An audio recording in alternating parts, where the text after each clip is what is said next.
brought to you by Infinix.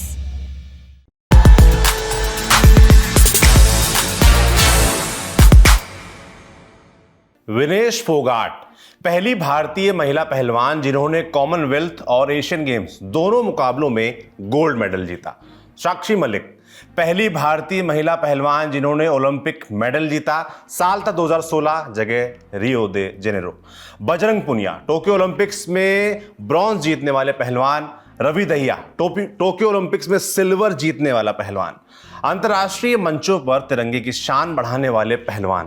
पर अब ये पहलवान देश की राजधानी दिल्ली में धरने पर बैठे हैं। 3 महीने पहले 19 जनवरी के लंदन टॉप शो की शुरुआत भी हमने ऐसे ही की थी। आज फिर से कर रहे हैं। क्यों?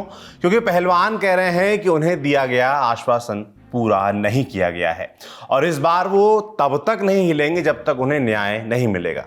नमस्ते, मेरा नाम है सौरभ और आप देखना शुरू कर चुके हैं दी लंदन टॉप शो। दुनिया भर में हिंदुस्तान का नाम ऊंचा करने वाले ये पहलवान धरने पर क्यों बैठे हैं, ये समझने के लिए हमें चलना होगा 3 महीने पीछे। 18 जनवरी 2023 को जंतर मंतर पर विनेश फोगाट, बजरंग पुनिया, साक्षी मलिक समेत कई दिग्गज पहलवान इकट्ठा हुए, प्रेस कॉन्फ्रेंस की और भारतीय कुश्ती संघ के अध्यक्ष ब्रजभूषण शरण सिंह और कुश्ती संघ के खिलाफ गंभीर आरोप लगाए थे। पहले नजर डालते हैं कि आरोप क्या थे। सबसे बड़ा आरोप था यौन शोषण का। विनेश ने रोते हुए आरोप लगाया था कि महिला पहलवानों का यौन शोषण किया जाता है। जो कोचेज होते हैं वो खुद लड़कियों का शोषण करते हैं, महिला कोचों के साथ में बुरा बर्ताव करते हैं। ये जो बात आप कह रही है विनेश जी शोषण वाली, ये आपकी जानकारी में कुछ ऐसा आया है? मैं नेशनल कैंप है, जी जूनियर्स जी का है, कोई जी सीनियर खिलाड़ी है? नेशनल कैंप्स में जो कोचेज होते हैं सभी कोच नहीं हैं उसमें, लेकिन कुछ कोचेज हैं जो फेडरेशन के खास हैं, जो खुद शोषण करते हैं, महिला कोचों के साथ में गलत व्यवहार करते हैं। उसकी मैंने आवाज उठाई है इस बार और उसके बावजूद भी वही चीफ कोच नेशनल कैंप में लगाए गए हैं। हाँ जी जी जी जी जी जी एक आपने कोचेस की बात बोली, दूसरा और जी डिमांड, और वही कोचेज जो कैंप में लड़कियां होती हैं उनके साथ में बातचीत करवाते हैं लड़कियों की, शोषण करवाने के लिए ही। और अध्यक्ष जी ने खुद पता नहीं कितनी लड़कियों का शोषण किया है। बहुत सारे जर्नलिस्ट जो स्पोर्ट्स को कवर करते हैं उनको पता है कि कितने पावरफुल वो हैं, कितने बार के वो एमपी हैं, पैसा उनके पास है, पावर में वो बैठे हैं, पावर पोजीशन पे बैठे हैं। तो हम एथलीट को मतलब ये कि वो पहली बात तो हमारे पास धमकी आती है छोटी छोटी चीजों के लिए कि आपको जान से मरवा देंगे।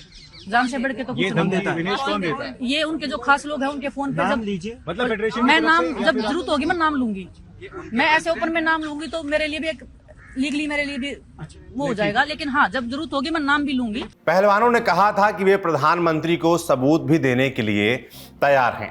दूसरा आरोप था कि अध्यक्ष जी यानी ब्रजभूषण शरण सिंह की तानाशाही के आगे पहलवानों को अपमानित होना पड़ता है। पहलवानों ने आरोप लगाया था कि वे दुनिया में भारत का नाम रोशन करके आते हैं, लेकिन फेडरेशन के अध्यक्ष उन्हें गाली देते हैं और अपशब्दों का प्रयोग करते हैं। खिलाड़ियों को थप्पड़ मारने तक के आरोप लगे थे। तीसरा आरोप था मेंटली टॉर्चर करने का। विनेश और बजरंग ने आरोप लगाया था कि कुश्ती फेडरेशन की ओर से उन्हें मानसिक रूप से परेशान किया गया। विनेश फोगाट ने यहां तक कहा था कि वे सुसाइड करने के बारे में सोच रही थी। पहलवानों ने ब्रजभूषण पर निजी जीवन में दखल देने की बात भी कही थी। आरोपों पर ब्रजभूषण की सफाई आई। आरोपों को झूठा बताते हुए उन्होंने कहा था कि अगर आरोप साबित हो जाएं तो उन्हें फांसी दे दी जाए। साथ ही उन्होंने कुछ सवाल भी उठाए। कहा कि अगर उन पर लगे आरोपों में दम है तो एफआईआर क्यों नहीं की गई। इसके अलावा उन्होंने कई उदाहरण देकर यह भी साबित करने की कोशिश की कि उन्होंने पहलवानों को कितना सपोर्ट किया। ब्रजभूषण ने यह भी कहा कि ये उनके खिलाफ कोई बड़ा उद्योगपति साजिश कर रहा है। के पहले अगर हमारे कोचों के द्वारा या हमारे फेडरेशन के द्वारा या हमारे द्वारा कुछ ऐसा होता था तो ये खिलाड़ी तो प्रधानमंत्री जी तक भी चले जाते हैं। खेल मंत्रालय में भी इनके लिए खुली छूट है, कोई दिक्कत नहीं है। ये खेल मंत्री से भी मिल सकते थे, अपनी बात कह सकते हैं, साई के डायरेक्टर से भी अपनी बात कह सकते हैं। तो ये सारी बातें अभी क्यों निकल करके आ रही हैं? और उसके बाद सामने कौन है ये भी नहीं है। किस खिलाड़ी के साथ किसने किया, कोच ने किसके साथ किया, हमने किसके साथ किया या और किसने किया, आखिर कोई सामने भी तो होना चाहिए। लोग आरोप लगा रहे हैं, क्या आपको लगता है कि कोई साजिश है इसके पीछे? लगता है साजिश है। कौन लोग हो सकते हैं सर? अभी मैं पक्का मुतमईन नहीं हूँ, लेकिन मेरा शक कहीं जा रहा है कि ये बड़े प्लानिंग के साथ किया गया है। जिसको मुझसे तकलीफ होगी उसी ने किया होगा। इसके साथ ही यूपी और केरल के कुछ पहलवान बृजभूषण के समर्थन में भी आए। उन्होंने धरने पर बैठे पहलवानों को आरोपों को खारिज किया। आगे बढ़ने से पहले एक बार बृजभूषण शरण सिंह के बारे में भी जान लेते हैं। बृजभूषण शरण सिंह 1988 में बीजेपी से जुड़े। 1991 में पहली बार लोकसभा चुनाव जीतकर संसद पहुंचे। 1992 में बाबरी मस्जिद गिराए जाने के मामले में बृजभूषण का नाम लालकृष्ण आडवाणी समेत उन 40 लोगों में शामिल था जिन पर ढांचे को गिराने के आरोप लगे थे। हालांकि बाद में कोर्ट ने उन्हें सभी आरोपों से बरी कर दिया था। साल 1999 और 2004 में भी बृजभूषण लगातार 2 बार बीजेपी के टिकट से सांसद चुने गए, लेकिन 2008 में समाजवादी पार्टी में शामिल हो गए और 2009 में सपा के टिकट पर उत्तर प्रदेश की कैसरगंज सीट से लोकसभा पहुंचे। 2014 में फिर से बीजेपी में वापसी हुई। 14 और 19 में कैसरगंज सीट से बीजेपी के टिकट पर सांसद चुने गए। यानी कुल जमा 6 बार के सांसद हैं और लगातार 3 बार कुश्ती महासंघ के अध्यक्ष भी रहे हैं। पहली बार 2011 में बने थे और फिर उसके बाद से लगातार बने हुए हैं। बृजभूषण शरण सिंह से वापस पहलवानों के धरने की ओर चलते हैं। लेकिन देश की राजधानी में कुश्ती की सबसे बड़ी हस्तियां धरने पर बैठी तो हंगामा मच गया। बृजभूषण कुश्ती संघ का अध्यक्ष होने के साथ साथ बीजेपी के सांसद भी हैं, तो मामला राजनीतिक भी हो गया। विपक्षी दलों ने मोदी सरकार पर हमला बोलना शुरू कर दिया, जिसके बाद खेल मंत्री अनुराग ठाकुर ने धरने पर बैठे पहलवानों के साथ मुलाकात की थी। मंत्रालय ने आरोपों की जांच के लिए एक निरीक्षण समिति के गठन का ऐलान किया। आरोपों की जांच के लिए भारतीय ओलंपिक संघ के अध्यक्ष पीटी उषा ने एक कमेटी बनाई। कमेटी की मुखिया थी ओलंपिक पदक विजेता मैरी कॉम। मैरी के अलावा पहलवान योगेश्वर दत्त, शटलर तृप्ति मुरगुंडे, साई सदस्य राधिका श्रीमन, लक्ष्य ओलंपिक पोडियम योजना के पूर्व सीईओ राजेश राजगोपालन और CWG स्वर्ण पदक विजेता बबीता इस निगरानी समिति के सदस्य थे। कमेटी ने जांच शुरू की। इसी बीच इस पूरे मसले में बड़ा दिन आया। 5 फरवरी एक प्राइवेट टीवी चैनल ने इस मामले के तूल पकड़ने के बाद 6 प्रदर्शनकारी पहलवानों का स्टिंग ऑपरेशन किया था। 6 पहलवानों में से निशा दहिया और सोनम मलिक ने कथित तौर पर WFI अध्यक्ष के खिलाफ लग रहे आरोपों से इनकार कर दिया था। दोनों का कहना था कि उन्हें प्रताड़ित नहीं किया गया है। निशा ने तो बृजभूषण की तारीफ भी कर दी थी। निशा और सोनम दोनों ही जनवरी वाले प्रदर्शन में मौजूद थे। इसके बाद पूरे प्रदर्शन और प्रदर्शनकारियों पर सवाल भी उठे। इधर जांच कमेटी की जांच खत्म हुई अप्रैल में। रिपोर्ट मंत्रालय को सौंप दी गई, लेकिन रिपोर्ट सार्वजनिक नहीं हुई। मतलब पहलवानों के आरोपों पर जांच कमेटी को क्या मिला, रिपोर्ट में क्या बातें हैं, ये पब्लिक में नहीं है। इसके बाद आज पहलवान फिर से धरने पर लौटे। क्यों? पहलवानों ने आरोप लगाया है कि जांच कमेटी की रिपोर्ट मंत्रालय को सौंप दी गई और हमें इसके बारे में बताया नहीं गया। साथ ही इस पर सवाल भी उठाए। बजरंग पूनिया ने कहा कि उन्होंने एक आर्टिकल में पढ़ा था कि समिति के सदस्यों में से एक के दस्तखत के बिना ही रिपोर्ट मंत्रालय को सौंप दी गई। पूनिया ने पूछा, अगर समिति का कोई सदस्य रिपोर्ट जमा करने में ही शामिल नहीं है और रिपोर्ट से असहमत है तो हम उस पर कैसे भरोसा कर सकते हैं? हमें तो ये तक नहीं बताया गया कि रिपोर्ट मंत्रालय को सौंप दी गई हैं। अगर सामने आए हैं तभी तो कंप्लेंट दी है ना, और अगर उनकी खुद की बेटी होती तो वो सामने लेके आ जाते हैं कि जनता के सामने बताओ भाई कि उनकी खुद की बेटी, जैसे हम सब की बहन बेटियां हैं, हमें उनकी इज्जत भी देखनी है। क्योंकि ये नहीं कि हम कोई किसी लड़की के साथ सेक्सुअल हरासमेंट हुआ तो उसको सामने ला खड़ा कर दो, इसके साथ हुआ है। और हमारे देश का सुप्रीम कोर्ट है जी, उसके सामने जाएंगी लड़कियां, ना कि बृजभूषण के सामने। तो और रही बात कमेटी की, कमेटी ने जो चीज़ें कमेटी में हुई हैं वो सभी को आर्टिकल आए थे, हमने भी आर्टिकल के माध्यम से पता चला, और कमेटी ने हमें आज तक नहीं बताया, ना कोई लिखित में दिया ना कोई वर्बली बताया कि भाई हमने आपकी रिपोर्ट सबमिट कर दी है। या हम जिस दिन बृजभूषण के बयान हुए थे उस दिन तो लॉयर भी नहीं था। खिलाड़ियों को तो पूरे रूल रेगुलेशन के साथ बिठाया जा रहा है, उनको तो ये भी नहीं बताया जा रहा कि भाई आपके साथ लॉयर भी है, उसका ये नाम है और ये कॉन्फिडेंशियल रहेगा। और उसके जब बृजभूषण का वो आर्टिकल में हमने देखा कि जिस दिन बृजभूषण को बुलाया उस दिन तो लॉयर भी नहीं था। तो ये सारे कानून सिर्फ खिलाड़ियों के लिए या कमजोर आदमियों के लिए है। मेरा सीधा सवाल है कि वो बीजेपी के पहलवान धरने पर लौटे तो उनसे FIR को लेकर भी सवाल हुए। पूछा गया कि पहलवान केवल आरोप लगा रहे हैं, अगर आरोप सही हैं तो कानूनी कार्रवाई क्यों नहीं की, FIR क्यों नहीं कराई? सुनिए इस पर उन्होंने क्या कहा।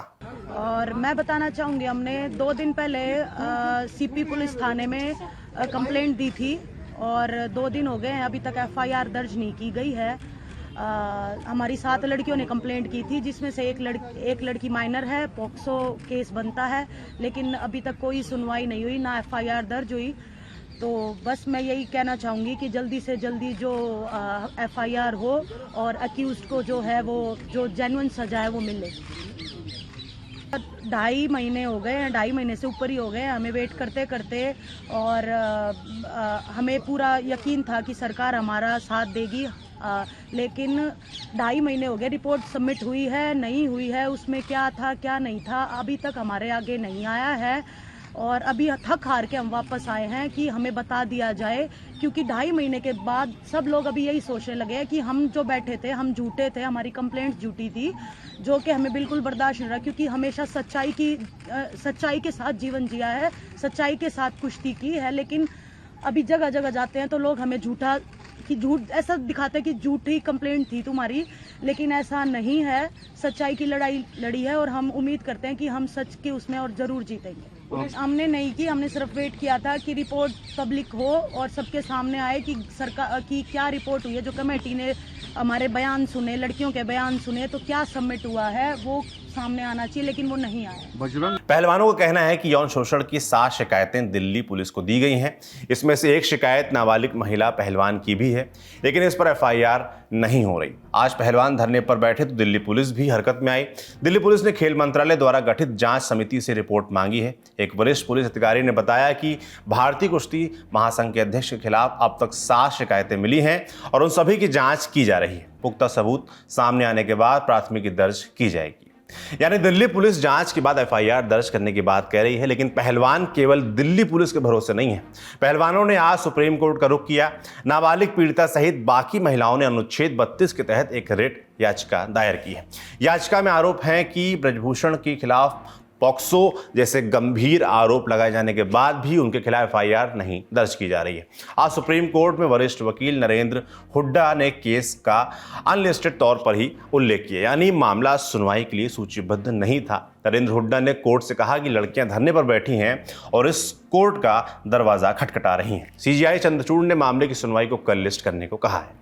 सुप्रीम कोर्ट के अलावा पहलवानों ने राष्ट्रीय महिला आयोग की अध्यक्ष रेखा शर्मा से भी बात की है। रेखा ने उन्हें आश्वासन दिया है कि वो पुलिस अधिकारियों से बात करेंगे और देखेंगे कि प्राथमिकी दर्ज क्यों नहीं की गई है। ये तो हो गई आज पहलवानों के प्रदर्शन का पूरा अपडेट। अब चलते हैं उन सवालों की ओर जिनके जवाब मिलना बाकी है। ब्रजभूषण शरण सिंह के खेमे का कहना है कि ये सब कुछ उन्हें हटाने के लिए किया जा रहा है। पूरी तरह से राजनीति है, हरियाणा और उत्तर प्रदेश की लड़ाई है, सारी लॉबिंग ही इसी की वजह से हो रही है, ताकि ब्रजभूषण शरण सिंह को हटाकर हरियाणा के खेमे से किसी कुश्ती संघ का अध्यक्ष बनाया जाए। ये सवाल पिछली बार भी काफी जोर शोर से उठा था। इस पर धरने पर बैठे पहलवानों का क्या कहना है वो सुन लीजिए। जब हम देश के लिए मेडल जीतते हैं तब तो हम हरियाणा के नहीं रहते हैं, जब तो हम पूरे देश के हो जाते हैं। जब अपने हक की लड़ाई के लिए आए तो हरियाणा यूपी हो गया, एक कम्युनिटी होगी। तो ये जो उसकी मानसिकता दिखाती है ना, एक राजनीति जो वो करना चाह रहा है, जो घटिया राजनीति बोलते हैं, छोटी राजनीति, तो वो खेल रहा है, लोगों को डाइवर्ट कर रहा है कि भाई ये तो हरियाणा यूपी के भी तो पहलवान आए हमारे साथ, पूरे देश के पहलवान आए हमारे साथ। और अब सभी आपके माध्यम से, मीडिया के माध्यम से हम सभी खिलाड़ियों से, एक सिर्फ कुश्ती के खिलाड़ी नहीं, सभी खिलाड़ियों से, चाहे वो किसी भी गेम से हो, सभी से कि भाई अगर आप लोग हमारे साथ आएंगे तो हम एक कुश्ती को नहीं, हमारे पूरे खेल जगत को। तो आपके साथ हैं यूपी के रेसलर्स हैं काफी? हाँ, अर्जुन अवार्डी भी हैं यूपी के और ओलंपियन भी पहलवान हैं। अच्छा, नाम नहीं। पूरे मसले पर कुश्ती महासंघ के अध्यक्ष ब्रजभूषण शरण सिंह की प्रतिक्रिया क्या है, ये जानने के लिए हमने उनसे संपर्क करने की कोशिश की, लेकिन उन्होंने फिलहाल इस मुद्दे पर कोई टिप्पणी करने से मना कर दिया। ये तो रही दोनों पक्षों की बात। अब एक नजर जांच कमेटी पर। जांच कमेटी के सदस्य और पहलवान योगेश्वर दत्त ने कहा है कि कमेटी के पास किसी को दोषी या निर्दोष करार देने का अधिकार नहीं है। कमेटी ने अपनी रिपोर्ट मंत्रालय को दे दी है। देखिए, कमेटी ने अपनी रिपोर्ट दे दी है मंत्रालय को। अब अगला काम जो भी है, कमेटी का काम किसी को सजा देना, किसी को निर्दोष साबित करना नहीं है। कमेटी का काम था दोनों पक्षों की बात सुन के वो मंत्रालय में देने, मंत्रालय को कमेटी ने वो चीज रिपोर्ट सौंप दी। और ज्यादा इस बारे में आपको मेरी को हमारे जो हैं ओलंपिक मेडलिस्ट, वर्ल्ड चैंपियन हैं, वो बता पाएंगे, क्योंकि वो चेयरमैन है इस चीज की। हमारा जो दायरा हम उसी में रह के बात कर सकते हैं। दोनों पक्षों के बाद अब चलते हैं मामले पर बारीकी से नजर रख रहे पत्रकारों के पास और समझते हैं कि पूरा मामला क्या है। ये जनवरी में तो ये इशू था, और कई यूपी के प्रेसिडेंट भी आए थे ब्रिजभूषण जी के समर्थन में कि ऐसी गलत बातें हो रही हैं और है ना, ये तो जनवरी में ही था। जो आज का इशू है ना, आज उसमें हरियाणा या बाकी चीजें हट गई हैं। आज तो प्लेयरों की 2-3 डिमांड्स हैं, वो जो जिसमें nothing to do with states. Demand है कि रिपोर्ट को पब्लिश करो, और डिमांड ये है कि जो पुलिस को हमने FIR लिखाया वो करिए। जो आप बात कर रहे हैं, ये डिमांड शुरू हुई थी जनवरी में, क्योंकि एक तरफ से कहा गया था कि ये सारे हरियाणा के वो पहलवान हैं जो हटाना चाहते हैं, जहाँ जो भी कुछ है। ब्रिजभूषण जी जो हैं यूपी के हैं वो, और उनका भी, ब्रिजभूषण जी का भी उसमें बड़ा स्टैंड अच्छा था कि मैंने बाकी अगर पहलवानों को लाया तो मैंने क्या गलती की। ये बिल्कुल सही है, हर पहलवान को हक है, किसी भी स्टेट का हो, भारतीय है, तमिलनाडु से हो या केरला से। ये तो नहीं है कि सिर्फ इसी रीजन में रेसलिंग होती है, कुश्ती यहाँ पर भी नहीं होती, राजस्थान में होती है, मध्य प्रदेश में होती है, महाराष्ट्र में होती है, तो ऐसी बातें नहीं है। वो इशू था, that was a issue, main issue, जिसने इस एजिटेशन को काफी नुकसान पहुंचाया था, क्योंकि वो एजिटेशन बन गया था यूपी हरियाणा वर्सेस वेस्ट। तो मेरा ख्याल है इस बार इन्होंने थोड़ी अक्लमंदी के उस इशू को नहीं लाया। हमने आपको पहले भी बताया कि ब्रजभूषण शरण सिंह पर ये आरोप लगे हैं कि जब से वो अध्यक्ष बने हैं, ट्रेनिंग कैंप लखनऊ में ही लगते हैं। असल में इस पूरे मसले में क्षेत्रीय राजनीति ने भी अपना दखल बना लिया है। कुश्ती में एक समय तक हरियाणा से बहुत सारे सितारे उभरे, अब भी हैं। तो कहा गया कि ये हरियाणा वालों की लॉबिंग है। ब्रजभूषण सिंह के ऊपर अब ये आरोप लग रहे हैं कि वो इस प्रभाव को उत्तर प्रदेश की तरफ खिसकाना चाह रहे हैं।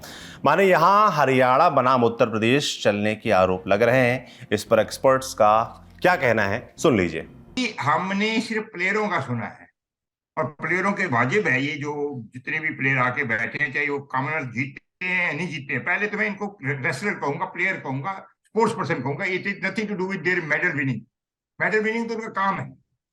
एक आम प्लेयर है जो खेलता है, अगर जीते या ना जीते उसको एक्सप्लॉइट नहीं किया जाना चाहिए, ये तो हकीकत है।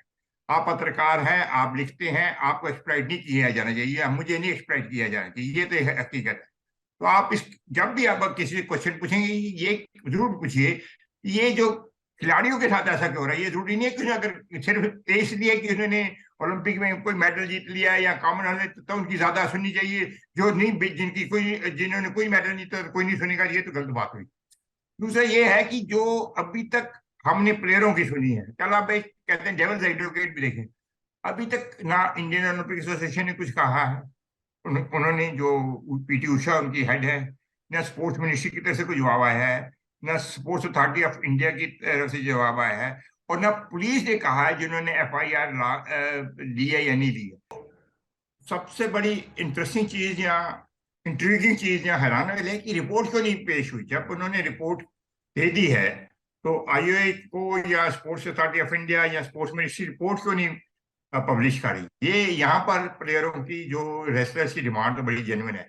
क्या सही है, रिपोर्ट में क्लीन चिट दी है तब भी बता दो, नहीं दी है तब भी बता दो। क्योंकि एक कमेटी जब बनाई गई थी, एक आपने सिस्टम शुरू किया था, प्रोसीजर शुरू किया था, वो आपको सबसे पहले तो हमें इनको डिमांड करनी चाहिए IOA से, क्योंकि it is headed by A women PT Usha. या कम से कम मैरी कॉम से ही पूछे जाके, जो चेयरमैन थी इस कमेटी की, शी इज आल्सो लेडी, कि भाई ये क्या रिपोर्ट में क्या है। अगर वो कह दिया हमें गवर्नमेंट ने कहा है कि नहीं बताना, अलग बात है। कई चीजें क्लियर होनी चाहिए पहले। तो डिमांड्स तो इनकी ठीक है, जो उन्होंने कहा जी हमने FIR लिखवा दिया है, तो पुलिस का भी रद्द-ओ-अमल नहीं आया कि क्यों नहीं उन्होंने FIR लिखी। अकॉर्डिंग टू देम इन्होंने कहा जी हमने लिखा है, उन्होंने नहीं लिखी, और रिपोर्ट क्यों नहीं पब्लिश की। तो मेरा जहां तक मानना है, इसका केस ये नहीं है कि क्या हो रहा है, केस ये है कि रिपोर्ट को क्यों नहीं पब्लिश किया जा रहा। विनेश फोगाट हो, साक्षी मलिक हो, बजरंग पुनिया या रवि दहिया, ये 4 और इनके जैसे सैकड़ों पहलवानों को ट्रेनिंग करके दूसरे देशों के पहलवानों से जीतना था, देश के लिए, और मेडल जीतने थे, नए पहलवान तैयार करने थे। लेकिन महीनों से वो अपने ही फेडरेशन और सरकार से कुश्ती लड़ रहे हैं, जंतर मंतर पर प्रदर्शन कर रहे हैं। और बात सिर्फ रेसलिंग फेडरेशन ऑफ इंडिया के प्रशासकीय मामलों की नहीं है। इस मसले में यौन शोषण और मानसिक उत्पीड़न के आरोप हैं। पुलिस के एफआईआर ना दर्ज करने के आरोप हैं, आवाज उठाने पर धमकी दिए जाने के आरोप हैं। देश के नामी खिलाड़ी अगर खेलने की जगह प्रदर्शन को मजबूर हो जाएं तो ये सामूहिक चिंता की जरूरत है। इस मसले का जल्द से जल्द निपटारा किया ही जाना चाहिए ताकि आरोप साबित होने पर दोषियों को उचित सजा दी जा सके, ताकि ये खिलाड़ी यहां से निकलकर हमारे लिए और पदक जीत सके। आज के ललन टॉप शो में बस इतना ही। इस खबर के अलावा भी खबरें हैं, जैसे सूडान में फंसे 4000 भारतीयों के एयरलिफ्ट प्लान और 2 सूबे के मुख्यमंत्रियों की मुलाकात। ये खबरें देखने के लिए आपको देखना होगा हमारा शो सुर्खियां। अब दीजिए इजाजत, शुक्रिया, शुभ रात्रि। सिर्फ 59 रुपए महीने में पाइए YouTube पर LT प्रीमियम। किसी भी प्लेटफॉर्म से 3 दिन पहले देखिए हमारे प्रीमियम प्रोग्राम जैसे guest in the news room, किताब वाला आदि। इसके अलावा बहुत कुछ। सब्सक्राइब करने के लिए ललन टॉप के YouTube चैनल पर जाकर क्लिक करें ज्वाइन बटन।